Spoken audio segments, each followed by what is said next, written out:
Welcome, everybody. Let's get right into it because there's so much to cover. One of the most sort of stubborn, specific talking points about so called election fraud in general and about the 2020 election is this idea of dead voters voting. Now, by dead voters voting, it's not literally people risen from the grave, like, whatever religious analogy you want to use. The idea is people who have died have votes counted in their name by a live person, a living person who goes and says, I am this person or that person. And depending on which flavor of this conspiracy theory you choose, it can be supposedly a strategy for those who wish to steal an election to find large numbers of names of dead people still on voter rolls, show up and say, I'm that person, and to vote or to do it via absentee ballot. Another one of these studies of this has been done, and it turns out that 5,000 supposedly dead Georgia voters have been found alive and well. This is a study from the Atlanta Journal-Constitution. It's worth reading the entire article, but to give you the gist of it, it says, false claims that there were thousands of ballots cast in the names of dead Georgia voters can now rest in peace. Election investigators found 4 absentee ballots, 4, in the 2020 presidential election from voters who had died, all of them returned by relatives. Now, that number 4 can be looked at in more detail. The state election board referred the cases to the attorney general's office. The tiny number of ballots cast on behalf of deceased voters contrasts with Trump's accusation of 5,000 dead voters in Georgia. It's the latest in a series of unsubstantiated claims. So here's an example. In one case, a 74-year-old widow submitted an absentee ballot on behalf of her husband after he died. This is a legitimate case of that happening. She said he was going to vote Republican. I'm going to cancel your ballot by voting Democrat. It was a joke between them. And she got an absentee ballot in her deceased husband's name and carried out his wishes. She realizes it was the wrong thing to do. And Georgia election officials say there need to be consequences even for a mistake. So they are presumably going to be prosecuting that. In another case, a ballot was submitted for deceased Augusta voter Leon Rowe. Investigators found that the signature on his absentee ballot matched the handwriting of his mother, who died in October of 2020. So they found 4 instances. Now, unfortunately, there are people who will see that and they will say, see, it does happen. And of course, in a country of 331 million, as we always say, you can find examples of everything. But to go from that to it would have changed the results in even one county, never mind in even one state, never mind changing the electoral votes, it's not there. And I want to remind everybody of a really good study carried out by the BBC, where they looked into this in Michigan. And this is an article from November of 2020.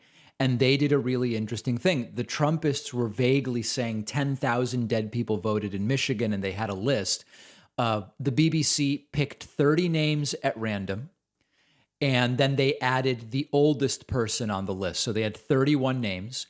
11 of them, they spoke to the person or a family member or coworker and confirmed that they were actually still alive. 11 of the 31 dead voters in Michigan were alive.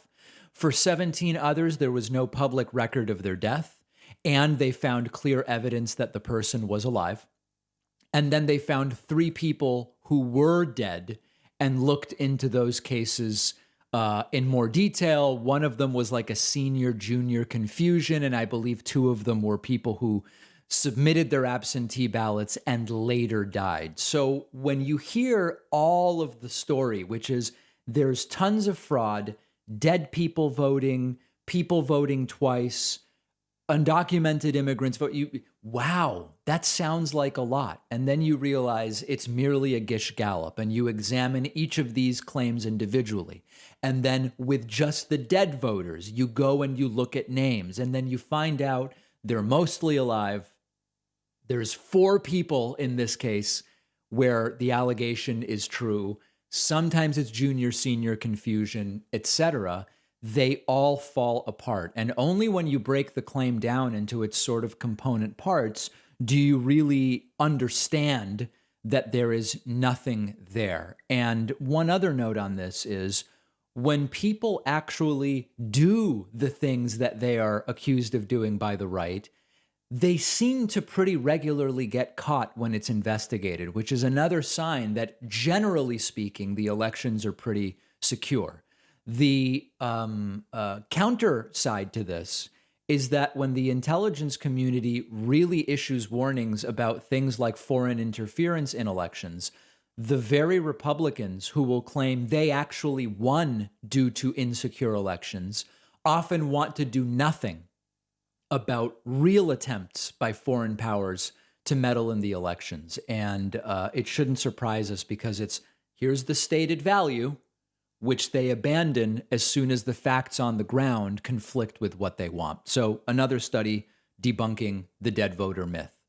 One of our sponsors is called Privacy. Privacy is a totally free service that I've been using for years.